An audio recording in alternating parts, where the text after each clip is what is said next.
har'aa mata duree barmaatilee barbaachisoo hin taane kan hafuu qaban aadaa godhannee nu wajjin kan deemaa jiran yeroo ammaa kanatti hubannoo fayyaa garaagaraatiin kan ka'e hir'atanii jiraatanis iddoo garaagaraatti dabranii kan mul'atan barmaatileen barbaachisoo hin taane kunniin maal fa'i?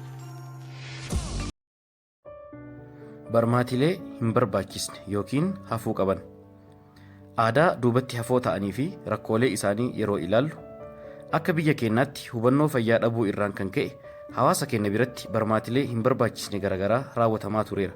Barmaatileen hin barbaachisne kunniin hubannoo fayyaa babal'ataa dhufeen hir'ataa kan jiran ta'us biyya keenya keessatti iddoo garaagaraatti keessattuu naannoo baadiyyaa keessatti dabree mul'ataa kan jiranidha.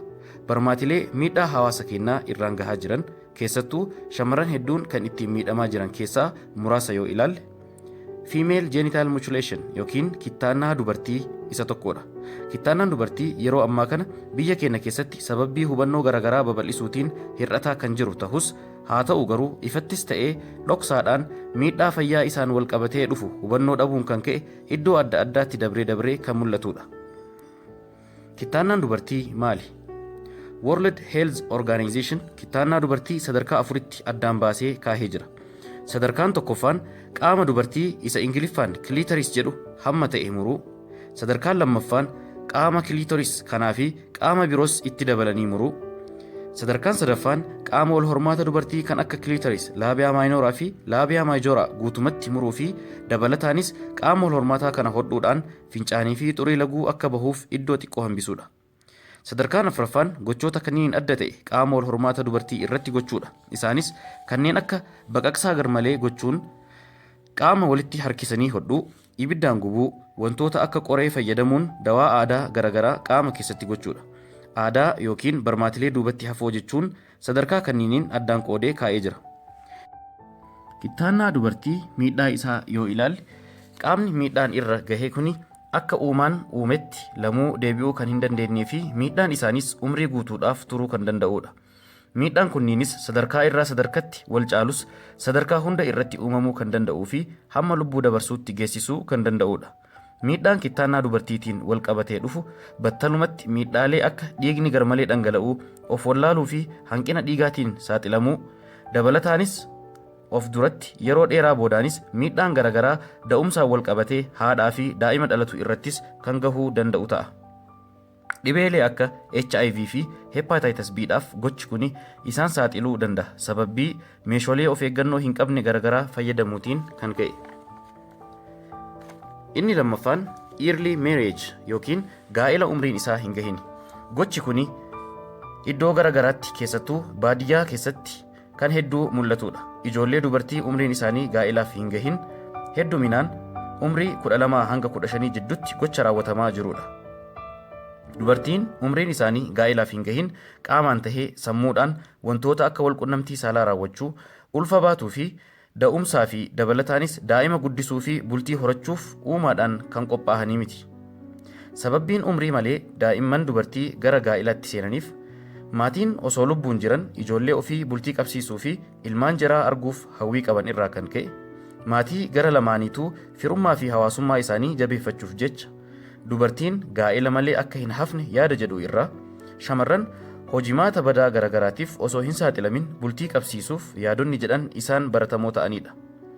Dubartiin osoo umriin hin gahin gara gaa'ilaatti seente rakkoolee akka xiinsammuu yookiin saayikoloojikaalii miidhamuu kunis miidhaa garaagaraa hanga gadi aantummaan itti dhagahamuu, sodaachuu, cinqamuu fi lubbuu ofii balleessuun sababbii ciccimoo kanaan wal qabatanidha. Sababbii qaamni wal hormaataa umrii waliin xiqqaa ta'eef walqunnamtii irrattis ni miidhamu. Da'umsa irrattis qaamni tarsa'uudhaan dhibee yookiin rakkoo garaagaraatiif saaxilamu. Tubboon fincaanii miidhaan cimaa irra gahuu kan danda'udha. Dabalataanis ciniinsuun irra turuun fiistullaa yookiin qaamni lama walitti bahuun uumamuu danda'a. Daa'imni dhalatus lubbuun dabruu ni danda'a. Bultiin umrii malee kan jaalala hin qabnee fi bultiinis diigamuu ni danda'a. Da'umsaan wal qabatee dhiigni hedduun dhangala'uun hanga lubbuun dabrutti geessuu danda'a. Inni sadaffaan buttaa yookiin gaa'ela fedhii malee buttaadhaan raawwatamu. biyya keenya iddoo adda addaatti ammas kan mul'atuu fi gochi kun mirga dubartootaa kan dhiibudha. Gochi kun yeroo garii waliigalteedhaan kan gama dhiiraa fi dubartiitiinis fedhiidhaan kan raawwatamu tahee ni mul'ata.